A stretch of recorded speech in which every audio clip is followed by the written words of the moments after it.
Police మిత్రులకు మనవి చేస్తా ఉన్నా. ప్రజాస్వామ్యంలో ప్రజలకు అడిగే హక్కు ఉంటుంది, తప్పకుండా అడుగుతారు ప్రజలు. ఈ అడిగే హక్కును సోషల్ మీడియాలో బీఆర్ఎస్కు సోషల్ మీడియా వారియర్స్ ఉన్నారు, వాళ్ళు బ్రహ్మాండంగా పనిచేస్తున్నారు, ఖచ్చితంగా అడుగుతున్నారు ప్రజల తరఫున.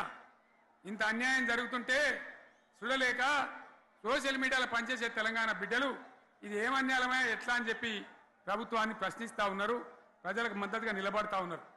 వాళ్ళ మీద కేసులు, వాళ్ళని పట్టుకపోవడు.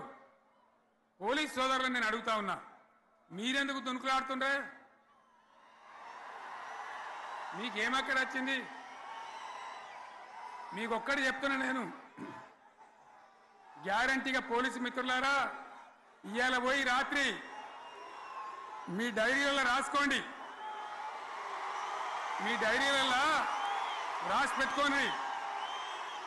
100కు 100% ఇలా తెలంగాణ చెలరేగిన పరిస్థితికి మళ్ళా వచ్చేది బీఆర్ఎస్ గవర్నమెంటే. అది ఎవడు కూడా ఆపలేడు, అది ఎవరి తరం కాదు, ఎవరి వశం కాదు.